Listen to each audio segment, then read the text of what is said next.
Bapak Ibu Saudara kasih Tuhan, hari ini Gereja Bethel Indonesia memberikan tema kebenaran firman Tuhan bagi kita adalah iman yang tulus ikhlas. Kenapa dibilang iman yang tulus ikhlas? Karena ada orang beriman namun tidak tulus dan juga tidak ikhlas, datang beribadah dengan tidak tulus, dengan tidak ikhlas. Bapak Ibu Saudara, beberapa kali saya ditipu oleh orang dengan mengaku mereka mau percaya Yesus dan terima Yesus menjadi Tuhan dan Raja. Yang akhirnya Bapak Saudara, kami mencari kontrakan untuk suami istri ini, dan ternyata Bapak Ibu Saudara, ketika kami bayar kontrakan, maka orang itu dapat datang kepada yang punya kontrakan dan berkata, "Pak, Bu, kami nggak punya uang, tolonglah uang kontrakan yang telah diberikan oleh Pak Pendeta dibagi kami separuh, dan kami tidak beberapa hari di sini."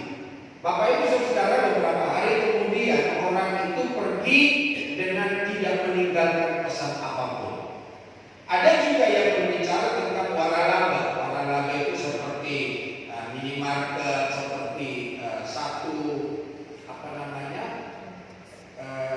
franchise gitu ya, tentang makanan bakso misalnya, atau kue-kue gitu ya, dengan satu merek ya, seperti beberapa waktu yang lalu es krim yang viral gitu ya, dia bilang dulu saya bekerja di waralaba gitu ya, tapi ternyata saya ditipu oleh karyawan saya.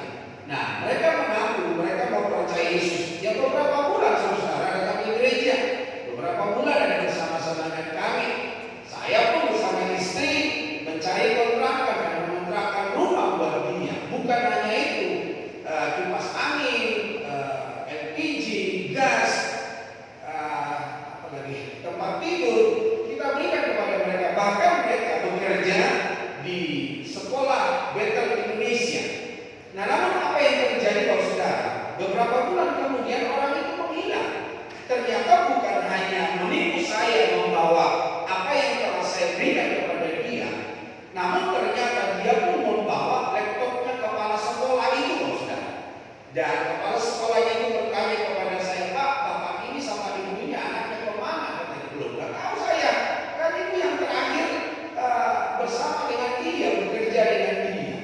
Nah, Bapak Ibu Saudara, di Jakarta itu ada banyak terjadi bahwa iman itu tidak tulus. Iman itu hanya udang di balik rempeyek. Ada tipu-tipu, ada sesuatu yang diharapkan. Beberapa waktu juga ada orang datang ke sini, saudara, dengan minta uang.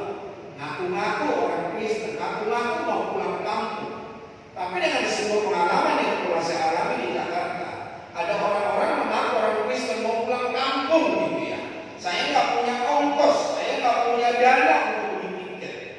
Bapak Ibu sekali-sekali jangan kasih uang. Kalau Bapak Ibu mau kasih uang, beli tiket saja. Tapi beli tiket pun itu bisa dikerjain kita. Tiket itu bisa dijual lagi dan uangnya diambil. Nah, suatu saat ketika kami beli tiket waktu di Jakarta, dia bilang mau pulang ke Sumatera gitu ya. Dia mau pulang ke Sumatera. Akhirnya dia beli tiket ke Palau.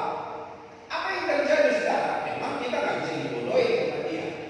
Maka pengurus gereja, pekerja gereja suruh mengantarkan dia ke tempat pelabuhan di mana dia akan berangkat. Nah, apa yang terjadi saudara? Di tengah jalan dia bilang sama pekerja gereja ini, "Mas, kita bagi dua aja yuk.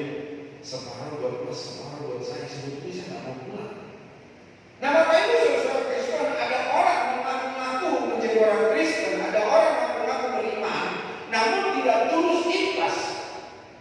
Jangan juga sampai hari ini, Bapak Saudara, iman kita ketika kita datang ke gereja, ketika kita beribadah, kita bukan beribadah dengan tulus ikhlas, tetapi hanya sebuah tuntutan supaya kelihatan kita ada di gereja. Tapi hari ini mari kita menjadi seorang Kristen yang beriman, yang tulus dan juga ikhlas kepada Tuhan. Nah, kita akan melihat dalam 2 Timotius pasal yang ke-1, 2 Timotius pasal pertama ayat yang ke-3 sampai ayat yang ke-18. 2 Timotius pasal yang pertama ayat 3 sampai 18. Kalau sudah ketemu, kita baca bersama 2 Timotius pasal yang pertama ayat 3 sampai 18, 23. Aku mengucap syukur kepada Allah yang kulayani dengan hati nurani yang murni, seperti yang dilakukan nenek moyangku, dan selalu aku mengingat Engkau dalam permohonanku, baik siang maupun malam. Dan apabila aku terkenang akan air matamu yang Kau curahkan, aku ingin melihat Engkau kembali supaya penuhlah kesukaanku. Sebab aku terikat akan imanmu yang tulus ikhlas, yaitu iman yang pertama-tama hidup di dalam nenekmu Louis dan di dalam ibumu Eunike, dan yang aku yakin itu juga di dalam dirimu. Karena itulah aku peringatkan engkau untuk mengobarkan karunia Allah yang ada padamu oleh penumpangan tanganku atasmu. Sebab Allah memberikan kepada kita bukan roh ketakutan, melainkan roh yang membangkitkan kekuatan, kasih, dan ketertiban. Jadi janganlah malu bersaksi tentang Tuhan kita, dan janganlah malu karena aku seorang hukuman karena Dia, melainkan ikutlah menderita bagi Injilnya oleh kekuatan Allah. Dialah yang menyelamatkan kita dan memanggil kita dengan panggilan kudus, bukan berdasarkan perbuatan kita, melainkan berdasarkan maksud dan kasih karunia-Nya sendiri yang telah dikaruniakan kepada kita dalam Kristus Yesus sebelum permulaan zaman, dan yang sekarang dinyatakan oleh kedatangan Juru Selamat kita Yesus Kristus, yang oleh Injil telah mematahkan kuasa maut dan mendatangkan hidup yang tidak dapat binasa. Untuk Injil inilah aku telah ditetapkan sebagai pemberita, sebagai rasul, dan sebagai guru. Itulah sebabnya aku menderita semuanya ini. Tetapi aku tidak malu, karena aku tahu kepada siapa aku percaya, dan aku yakin bahwa Dia berkuasa memeliharakan apa yang telah dipercayakannya kepadaku hingga pada hari Tuhan. Peganglah segala sesuatu yang telah engkau dengar daripadaku sebagai contoh ajaran yang sehat, dan lakukanlah itu dalam iman dan kasih dalam Kristus Yesus. Peliharalah harta yang indah yang telah dipercayakannya kepada kita oleh Roh Kudus yang diam di dalam kita. Engkau tahu bahwa semua mereka yang di daerah Asia kecil berpaling daripadaku, termasuk Figelus dan Hermogenes. Tuhan kiranya mengaruniakan rahmat-Nya kepada keluarga Onesiphorus yang telah berulang-ulang menyegarkan hatiku. Ia tidak malu menjumpai aku di dalam penjara. Ketika di Roma, ia berusaha mencari aku dan sudah juga menemui aku. Kiranya Tuhan menunjukkan rahmat-Nya kepadanya pada hari ini. Betapa banyaknya pelayanan yang Dia lakukan di Efesus, engkau lebih mengetahuinya daripadanya. Nah, Bapak Ibu saudara-saudara kasih Tuhan, ada beberapa orang-orang percaya yang kita lihat yang dikatakan oleh Rasul Paulus, bagaimana mereka beriman kepada Kristus dengan tulus.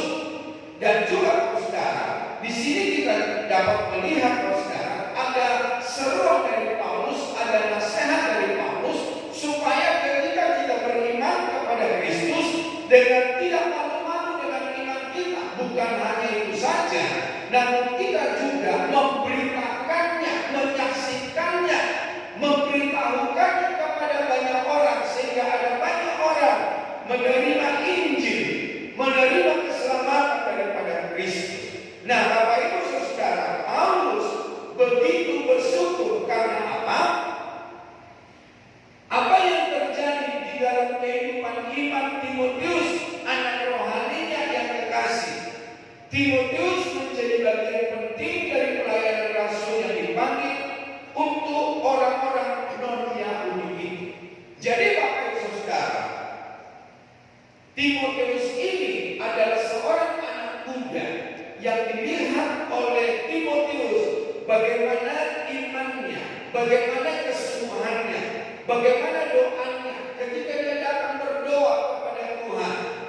Di situ ada Paulus. Paulus dapat menyaksikan bagaimana dia mencurahkan air matanya lewat doa-doanya kepada Tuhan.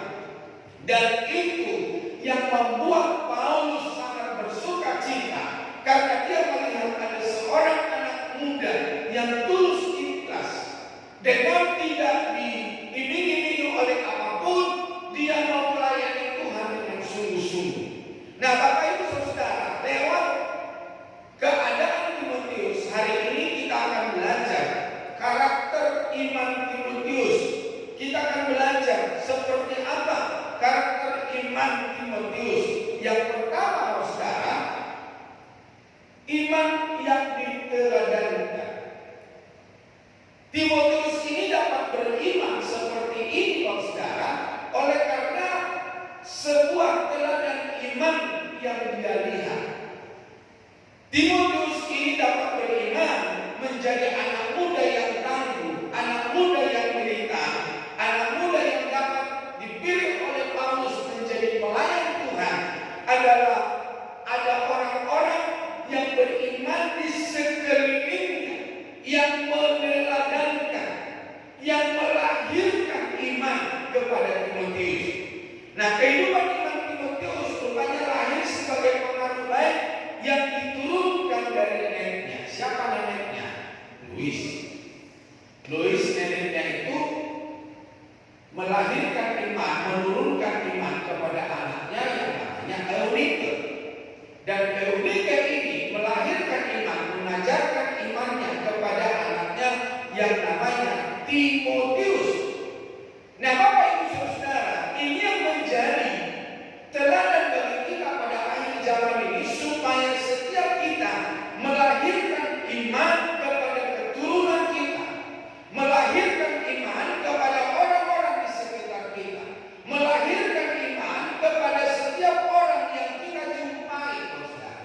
Nah, Bapak Ibu Saudara kasih Tuhan, iman itu jangan hanya kita miliki dengan pribadi, jangan kita hanya bangga ketika kita beriman kepada Kristus, tetapi banggalah ketika seluruh keluarga kita, teman-teman kita, handai kawan kita, atau ada orang-orang yang kita bawa percaya kepada Yesus Kristus, mereka mengikuti teladan iman yang kita miliki, Saudara. Nah, iman yang hidup dalam generasi sebelumnya menjadi iman yang kemudian hidup di dalam diri Timotius. Jadi kenapa Timotius ini dapat beriman kepada Yesus Kristus? Ternyata iman dari ibunya, iman dari neneknya itu hidup. Artinya menjadi teladan, menjadi inspirasi orang-orang yang ada di atasnya, orang-orang sebelum Timotius. Mereka adalah orang-orang yang beriman, sehingga orang-orang itu melahirkan iman dan sampai kepada Timotius. Nah, Bapak Ibu Saudara, jangan sampai iman kita itu hanya cukup di dalam pribadi kita, tetapi ada estafetnya, ditularkan. Iman yang mati tidak bisa ditularkan kepada pihak lain. Jadi jangan sampai, Saudara, iman kita ini adalah iman yang mati. Peribadatan kita peribadatan yang tidak mengalami Tuhan secara pribadi. Peribadatan kita itu bukan murni untuk mencari Tuhan. Peribadatan kita itu tidak serius, tidak sungguh-sungguh kepada Tuhan. Yang rugi siapa? Adalah pribadi kita masing-masing yang tidak serius dengan Tuhan. Tetapi siapapun kita hari ini, Saudara, ketika kita serius beriman dengan tulus dan ikhlas kepada Kristus, yang diberkati siapa? Adalah pribadi kita. Nah, ketika kita dongkol ke gereja, ketika kita dongkol beribadah, yang tidak dapat berkat adalah pribadi kita masing-masing. Nah, pertanyaannya, sudah berapa lama saudara menjadi seorang Kristen? Dan setiap kali Bapak Ibu Saudara beribadah, seberapa kali Bapak Ibu berjumpa dengan Tuhan? Seberapa kali Bapak Ibu mengalami Tuhan? Apakah hadiran Bapak Ibu ke gereja bukan malah pulang dengan damcara, pulang dengan sumut-sumut, datang dengan sakit kepala, pulang dengan sumut-sumut, ngomongin orang, bicarakan orang? Bapak Ibu Saudara, orang yang beriman, yang tulus ikhlas, maka dia memberikan imannya, bergantung, berharap, mengandalkan Tuhan sepenuhnya.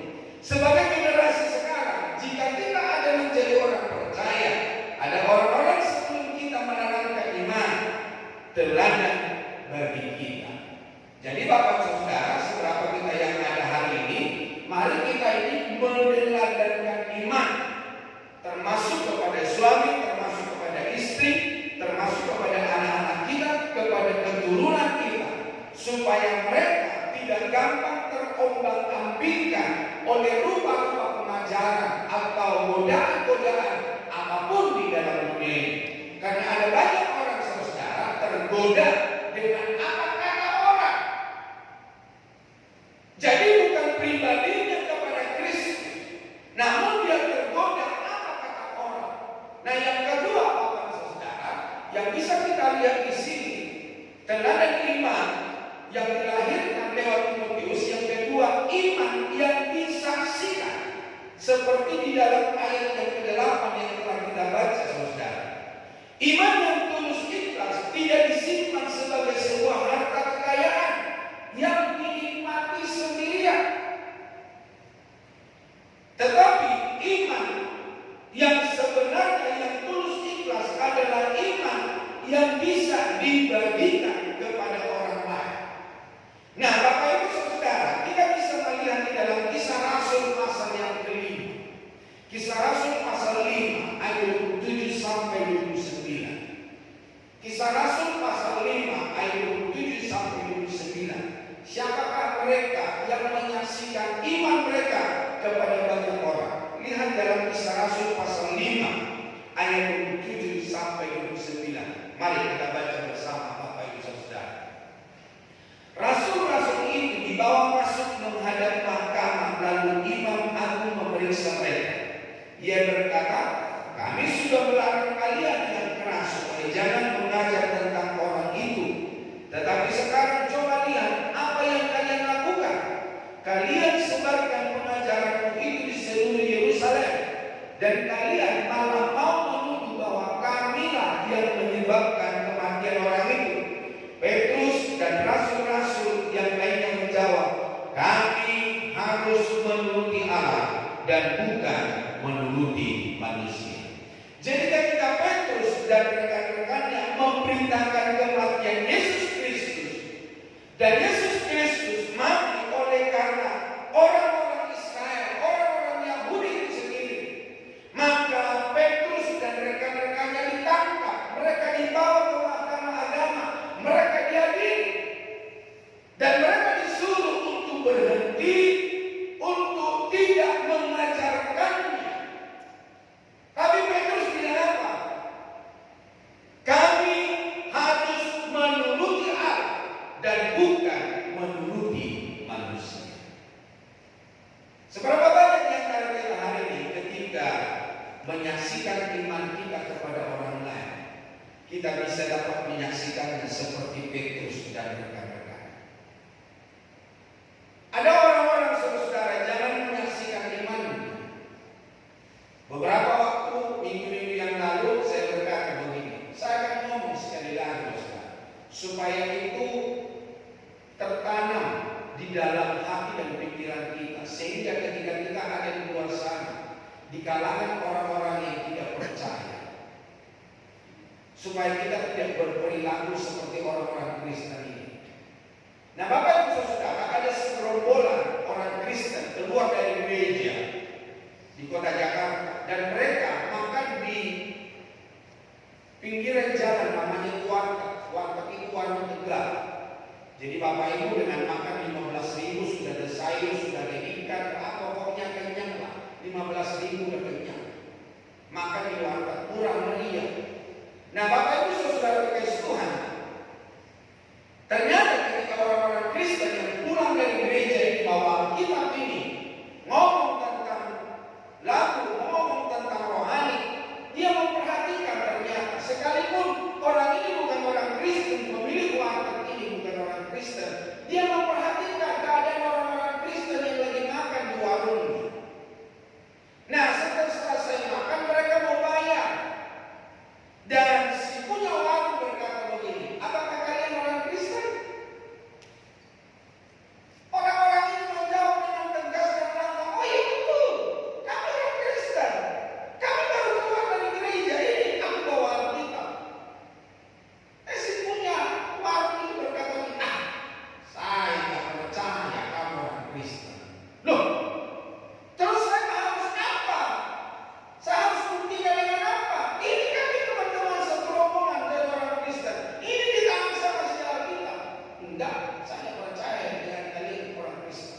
Dan yang saya tahu, hanya orang yang berdoa itulah orang Kristen.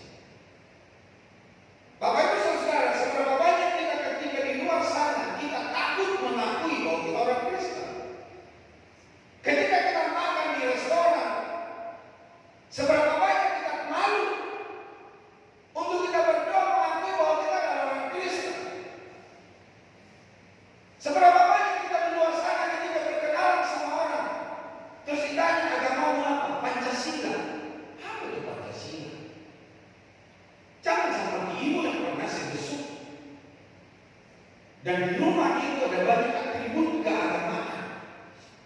Ada sejadah, ada salib yang ada patungnya, yang ada daun palemnya, ada salib yang tidak ada patungnya, ada juga atribut Hindu, Buddha. Dan aku tanya, Bu, agamanya apa? Pancasila. Hah? Mana ada di Indonesia agama Pancasila? Yang paling jengkelnya saya dia bilang begini, Pak, kalau saya punya masalah, aku punya persoalan, aku datang ke Islam, Pak. Nah kalau Islam tidak bisa menolong saya, maka saya datang ke Katolik. Islam Katolik tidak bisa menolong saya datang ke Protestan, Pentakosta. Islam, Katolik, Kristen, Protestan tidak bisa menolong saya datang kepada Hindu. Islam, Katolik, Kristen, Protestan, Pentakosta, Hindu tidak bisa menolong saya datang ke Buddha. Dan dia bilang begini, biarlah mereka bekerja sama menolong saya. Agama kepercayaan tidak seperti itu, Pak. Firman Allah berkata, kamu jangan berzina dengan Allah lain. Ia katakan di atas dia, tidak di atas dia.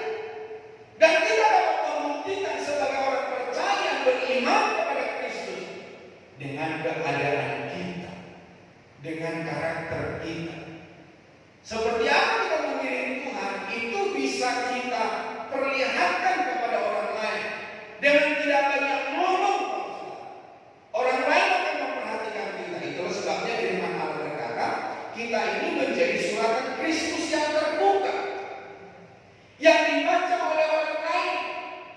Bukan hanya itu, suratan Kristus yang hidup, menjadi terang, menjadi garam. Coba lihat di dalam Yeskiel pasal yang ketiga. Yeskiel pasal yang ketiga. Ketika kita tidak bisa menyatakan iman kita kepada orang lain, menyaksikan iman kita kepada orang lain, apakah yang terjadi? Yeskiel pasal 3 ayat 17 mulai. Yeskiel pasal 3 ayat 17. 2-3. Hai anak manusia, aku telah menetapkan engkau menjadi penjaga kaum Israel.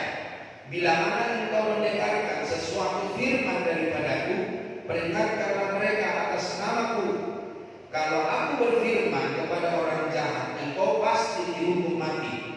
Dan engkau tidak memperingatkan dia atau tidak berkata apa-apa untuk memperingatkan orang jahat itu dari hidupnya yang jahat, supaya dia tetap hidup. Orang jahat itu akan mati dalam kejahatannya, tetapi aku akan menuntut pertanggungan jawab atas nyawanya daripadamu. Tetapi jika engkau memperingatkan orang jahat itu dan ia tidak berbalik dari kejahatannya dan dari hidupnya yang jahat, ia akan mati dalam kesalahannya. Tetapi engkau telah menyelamatkan nyawamu. Ayat 20. Jikalau seorang yang benar berbalik dari kebenarannya dan ia berbuat curang, dan aku meletakkan batu sandungan di hadapannya, dia akan mati. Oleh karena engkau tidak memperingatkan dia, ia akan mati dalam dosanya, dan perbuatan-perbuatan kebenaran yang dikerjakannya tidak akan diingat-ingat. Tetapi aku akan menuntut pertanggungan jawab atas nyawanya daripadanya. Tetapi jika engkau memperingatkan orang yang benar itu, supaya ia jangan berbuat dosa,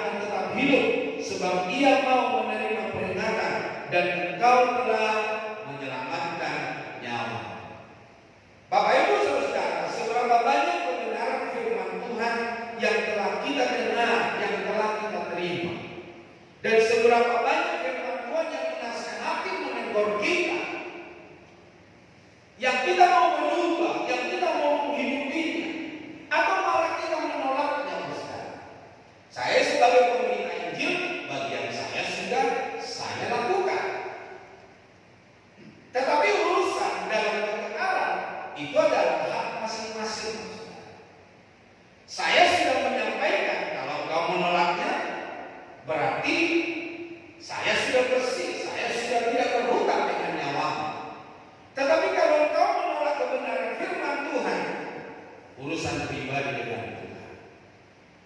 Nah, Bapak Ibu, sama halnya ketika kita mendengar firman Allah dan kita ada tahu orang-orang yang melakukan kejahatan kecurangan dan kita tidak menegurnya, kita tidak menasihatinya, kita tahu yang baik dan kita tidak melakukannya, dan orang itu mati di dalam dosa dan kesalahan. Firman Allah berkata, maka nyawa orang itu akan dituntut daripada kita. Jadi seperti yang pernah saya katakan begini, ketika namamu dipanggil oleh Tuhan, nggak tahu nanti siapa wakilnya, manggil apa Tuhan sendiri, apakah Elia, apakah Abraham, atau Petrus, dia panggil namamu. Dan ketika namamu itu didengar orang-orang yang lagi berbaris, ada orang-orang yang berkata, stop, dia tidak layak masuk kerajaan surga. Petrus mungkin menanya atau mereka bertanya, kenapa harus stop? Enggak, Pak, dia tahu kebenaran, dia tahu firman Tuhan, dia tidak pernah ngomong sama saya. Nah, kalau kita sudah menyaksikannya, kalau kita sudah bicara, kalau kita sudah menegurnya dan mereka tidak mau, firman Allah berkata orang itu yang menanggung dosanya, orang itu yang menanggung nyawanya sendiri. Tetapi ketika kau dan aku tidak menyaksikannya, tidak menyampaikan firman Allah terhadap orang itu, maka firman Allah berkata, nyawa orang itu pun kita ikut mempertanggungjawabkan. Jadi orang Kristen gampang, tinggal datang ke gereja, dibaptis, jadi anggota jemaat, datang beribadah setiap hari ini.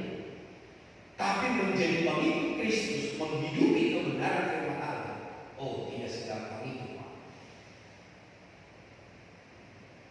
Beberapa waktu yang lalu saya juga menyampaikan, ada banyak orang dari timur, dari barat, utara, ke selatan, duduk sehidangan dengan Abraham, Ishak dan Yakub dalam kerajaan Allah. Tetapi firman Allah berkata, anak-anak kerajaan itu dicampakkan. Jangan kita yang ada di gereja ini adalah orang-orang yang itu dicampakkan oleh Tuhan, yang kita disebut anak-anak kerajaan. Itulah sebabnya Bapak Ibu Saudara, kita harus menyaksikan, menularkan, kita harus berani menyaksikan, memproklamirkan iman kita dan memberikan kebenaran firman Allah kepada banyak orang. Nah, Bapak Ibu Saudara kasih Tuhan, iman yang hidup selayaknya dibagikan, disaksikan kepada orang lain tanpa rasa malu, karena orang lain membutuhkan karya keselamatan juga. Biarlah kehidupan kita menjadi display, contoh, surat hidup atau blueprint yang orang lain dapat menyaksikannya, menirunya, tentang betapa berkualitasnya hidup beriman kepada Kristus, iman yang memberkati orang lain yang melihat. Jangan kita sampai dalam sandungan, Bapak Ibu Saudara. Beberapa waktu yang lalu saya berkata kepada Bapak Ibu, ternyata ada masyarakat di lingkungan gereja ini yang berkata si Anu masih ada. Kenapa, Pak? Dia ngomong tentang karakter orang itu. Saya mikir-mikir begini, ini orang gak pernah ke gereja, tapi kok tahu karakter orang gereja ini? Hati-hati Bapak Ibu Saudara. Jadi apa yang dikatakan oleh firman Tuhan, susu rusak sebelah oleh karena apa? Setitik nila, bukan ikan nila.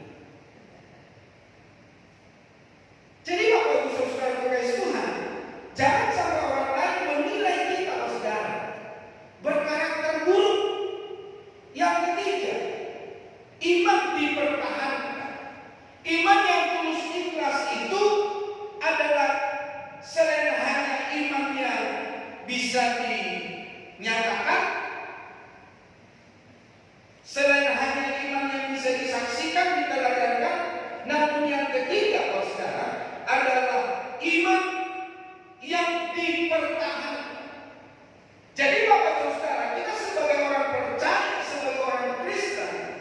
Kiranya kita dapat mempertahankan iman kita sampai kepada akhir. Jangan kita termasuk golongan firman Allah berkata, ketika anak manusia datang yang kedua kali, apakah aku mendapatkan iman di bumi ini? Jangan sampai kita ada di bilangan itu, saudara. Nah, rupanya untuk tetap beriman kepada Kristus bukanlah perkara mudah. Sebagian orang telah berpaling sebagaimana dinyatakan Paulus dalam ayat yang ke-15. Orang-orang di Asia kecil meninggalkan Kristus, meninggalkan Paulus, dan mereka sudah tidak mau beriman.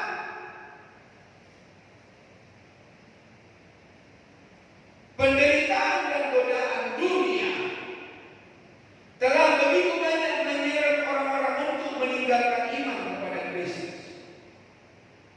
Godaan apa? Godaan pasangan hidup. Godaan apa? Godaan kampung tengah. Godaan apa? Godaan jabatan. Godaan apa? Godaan lawan jenis. Godaan apa? Godaan, ini teman saya yang gak enak. Kalau saya seorang diri mempertahankan iman saya, kalau saya mempertahankan kebenaran saya nanti disingkirkan. Bapak Ibu saudara, mendingan Bapak Ibu sendiri tapi hidup dalam kebenaran daripada orang yang ramai masuk dalam neraka. Bahkan firman Allah berkata, kalau tangan kananmu melakukan dosa, potong itu tanganmu. Mendingan kau tangan satu masuk dalam kerajaan surga, mendingan engkau tangan kudung tapi masuk dalam kerajaan surga, daripada tanganmu lengkap tapi masuk ke dalam neraka. Paulus mengingatkan bahwa iman kepada Kristus adalah harta yang indah, yang terlalu mulia jika ditukar dengan hal-hal dunia. Jangan sampai, saudara, apa yang kita miliki, apa yang melekat di badan kita, apa yang kita taruh di rumah, di berbagai tempat, itu menjadi harta yang mulia di dalam hidup kita, selain daripada iman yang tangguh kepada Kristus. Karena apa? Firman Allah berkata, apa yang ada di dalam dunia ini ngengat dan karat akan menghabisinya. Tetapi harta iman kita tidak ada satu pun, mau kuasa kegelapan, mau malaikat sendiri pun tidak akan dapat meruntuhkan iman kita kepada Kristus. Yang terpenting sekarang kita tidak tergoda oleh apapun yang ada di sekitar kita, untuk orang lain kah, untuk teman lah, untuk apapun yang akan kita raih. Iman yang hidup layak diperjuangkan dan dipertahankan hingga kesudahan. Bapak Ibu saudara, ada di dalam ayat firman Tuhan, lihat di dalam Kisah Rasul pasal yang ke-6. Di dalam Kisah Rasul pasal 6 ada seorang anak Tuhan, ada seorang rasul-rasul, bagaimana dia dianiaya, dia mempertahankan imannya kepada Kristus. Kisah Rasul pasal 6 ayat 8 sampai 15. Kisah Rasul pasal 6 ayat 8 sampai 15. Yuk kita baca bersama 2-3. Dan Stefanus yang penuh dengan karunia dan kuasa mengadakan mujizat-mujizat dan tanda-tanda di antara orang banyak. Tetapi tampillah beberapa orang dari jemaat Yahudi yang disebut jemaat orang Liber ini. Anggota-anggota jemaat itu adalah orang-orang dari Kirene dan dari Alexandria, bersama dengan beberapa orang Yahudi dari Kilikia dan dari Asia. Orang-orang itu bersoal jawab dengan Stefanus, tetapi mereka tidak sanggup melawan hikmatnya dan roh yang mendorong dia berbicara. Lalu mereka menghasut beberapa orang untuk mengatakan, kami telah mendengar dia mengucapkan kata-kata hujat terhadap Musa dan Allah. Dengan jalan demikian, mereka mengadakan suatu gerakan di antara orang banyak serta tua-tua dan ahli-ahli Taurat mereka menyergap Stefanus, menyeretnya dan membawanya ke hadapan mahkamah agama. Lalu mereka memajukan saksi-saksi palsu yang berkata, orang ini terus-menerus mengucapkan perkataan yang menghina tempat kudus ini dan hukum Taurat. Sebab kami telah mendengar dia mengatakan bahwa Yesus orang Nazaret itu akan menemukan tempat ini dan mengubah adat istiadat yang diwariskan oleh Musa kepada kita. Semua orang yang duduk dalam sidang mahkamah agama itu menatap Stefanus. Lalu mereka melihat muka Stefanus sama seperti muka seorang malaikat. Dan akhirnya, saudara, Stefanus itu dirajam dengan batu. Nah, adakah kita adalah bilangan-bilangan jemaat dari Yahudi, jemaat-jemaat dari Asia, yang kita pun menghasut orang, mempengaruhi orang, sehingga orang-orang itu pun melakukan kejahatan. Padahal, saudara, Yesus berkata, aku akan bisa rubuhkanlah bait Allah ini, aku akan bisa membangunnya dalam waktu 3 hari. Yesus tidak pernah di dalam firman Allah berkata untuk mengubah adat istiadat orang Yahudi, orang Yerusalem. Tetapi itu mereka munculkan supaya apa? Mahkamah-mahkamah agama, jemaat-jemaat lain yang dari Yahudi, dari Asia itu marah. Jadi hati-hati, Pak, hati-hati. Yang menjadi atau yang akan merusak imanmu, yang merusak pengiringanmu kepada Tuhan, belum tentu orang yang di luar Kristen, Pak. Jangan-jangan orang yang di samping. Saya tadi pagi ngobrol sama istri saya. Maaf ya para wanita ya. Memang betul apa yang dilakukan dikatakan oleh begitu, maaf wanita. Wanita itu racun dunia. Kenapa ada dan Hawa jatuh dalam dosa? Wanita. Tapi memang ada yang tegas. Dia tahu kebenaran firman Allah, tapi dia tetap menuruti istrinya. Atau jangan-jangan ada DKI, kalau DKI dibawa ke tiap istri. Yang kedua, kalau saudara, istrinya Potifar. Ketika istri Potifar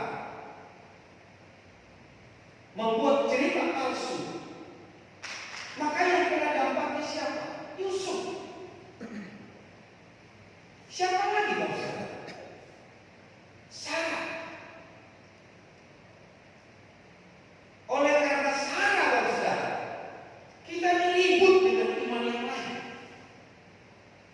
Padahal sudah Tuhan bilang keturunan mereka adalah keturunan Abraham dan Sarah.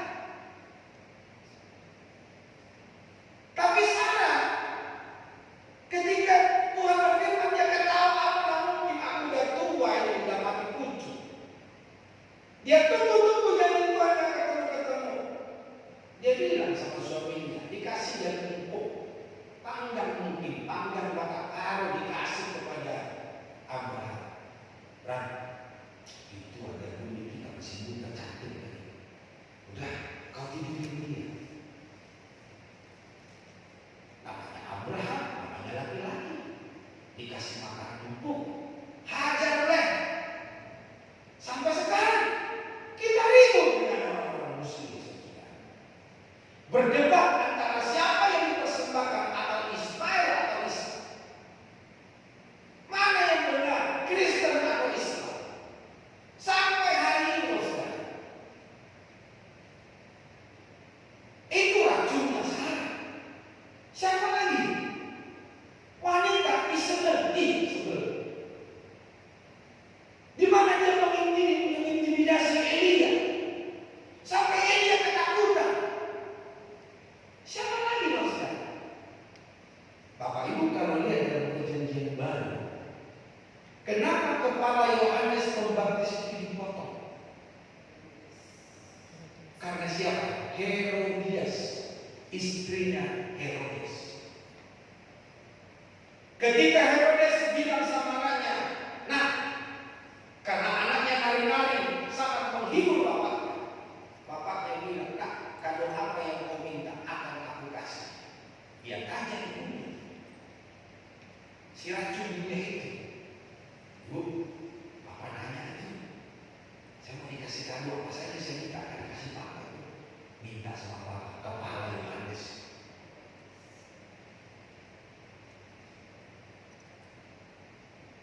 Saya pikir-pikir ngeri juga ya. Jangan kita seperti wanita-wanita itu. Mungkin kau juga pria, tapi kelakuanmu seperti wanita-wanita itu. Tapi wanita di sini ada seperti itu ya. Atau ada?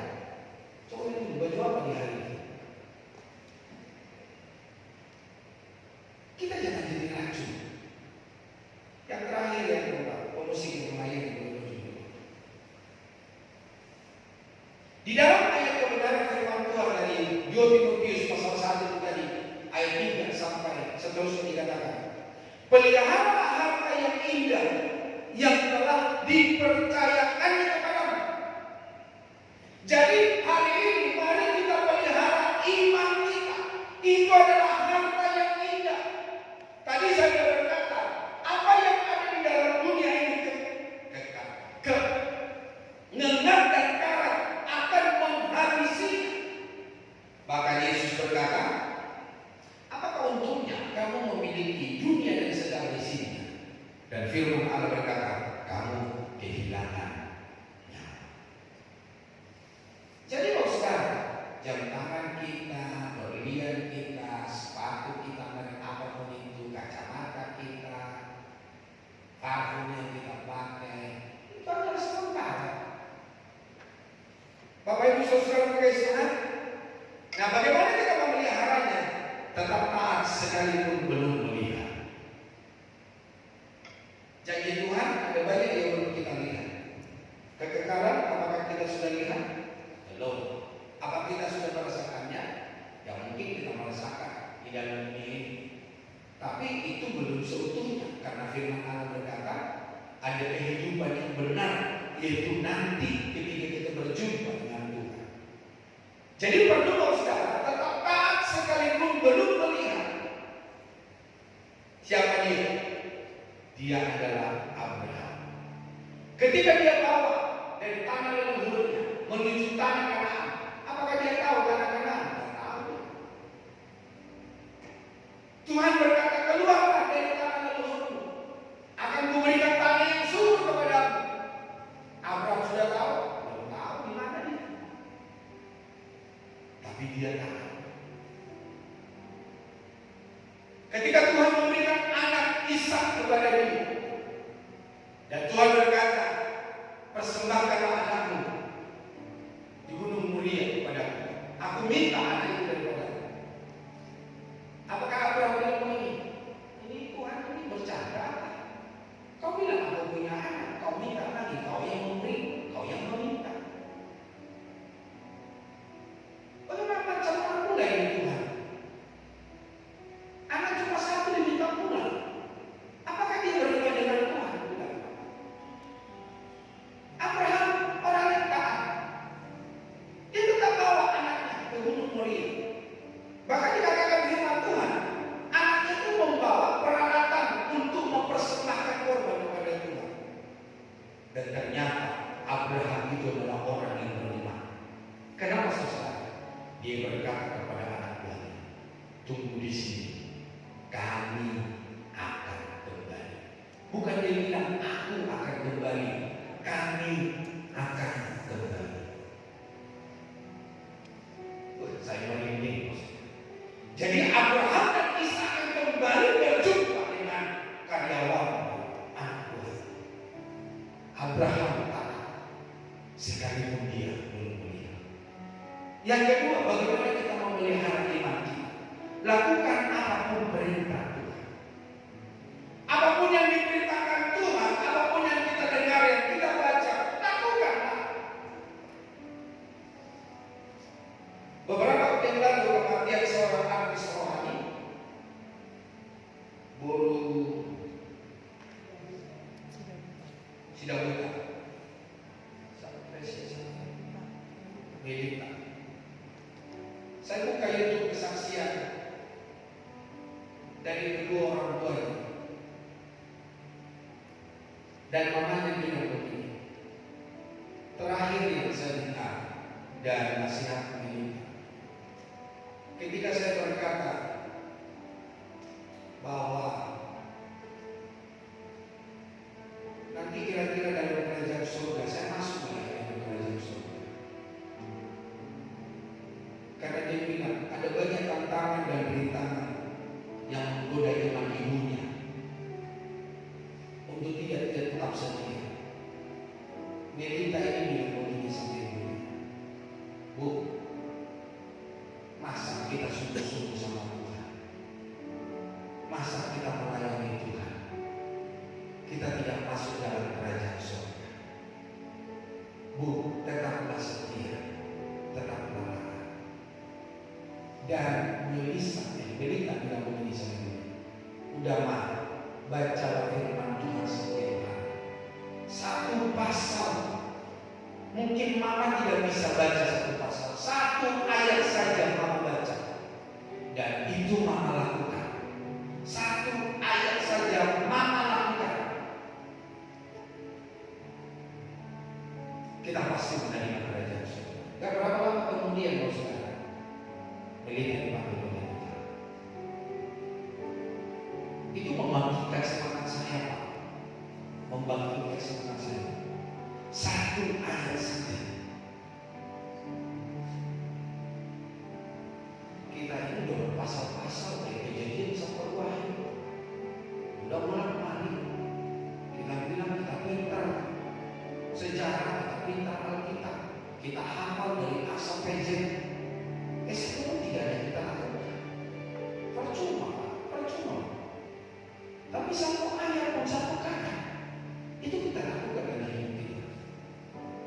Kita akan mendapat bagian apa yang telah Tuhan janjikan bagi kita. Yang terakhir, yang ketiga, bagaimana kita memelihara iman kita? Kalau tadi lakukan apapun perintah Tuhan, tetap setia. Jangan seperti yang dikatakan oleh Rasul Paulus tadi dari ayat yang ke-15, orang-orang di Asia kecil berpaling dari Paulus, meninggalkan Paulus, gak mau mengikuti firman Allah yang disampaikan oleh Paulus. Ya Paulus sudah rugi, saudara. Saya pun hari ini ketika saya menyampaikan firman Tuhan, Bapak Ibu tidak mau taat, tidak bersedia, saya gak rugi. Yang rugi adalah Bapak Ibu. Seperti tadi Yesus pasal 3 berkata, aku sudah tidak bertanggung jawab lagi atas nyawamu. Aku sudah menyampaikannya. Yakobus 1 ayat 2, 3, 4. Saudara-saudaraku, anggaplah sebagai suatu kebahagiaan apabila kamu jatuh ke dalam berbagai-bagai pencobaan, sebab kamu tahu bahwa ujian terhadap imanmu itu menghasilkan ketekunan, dan biarkan ketekunan itu memperoleh buah yang matang, supaya kamu menjadi sempurna dan utuh dan tak kekurangan suatu apapun. Bapak Ibu punya gelar apa hari ini? Sarjana apa? Bapak Ibu tambahkan apa? Ketika Bapak Ibu sudah belajar, ada ujian kan? Ujian itu apa? Menguji Bapak Ibu, apakah Bapak Ibu sudah mengerti setiap pelajaran di semester ganjil, setiap pelajaran di semester genap? Mau naik tingkat, apakah Bapak Ibu sudah paham apa yang Bapak Ibu pelajari di kelas 1 misalnya? Itu ada ujiannya, sehingga naik tingkat, saudara. Jadi apapun yang kita alami hari ini di dalam dunia yang penuh dengan tantangan ini, itu ujian. Apa kita sudah memahami dan kita tetap teguh di dalam iman dan percaya kita kepada Kristus Yesus? Kiranya Tuhan memberkati kita semua, dan kita adalah orang yang beriman, yang tulus ikhlas kepada Kristus, karena setiap kita akan memperoleh bagian dan upah kita daripada Tuhan. Amin. Mari kita sama-sama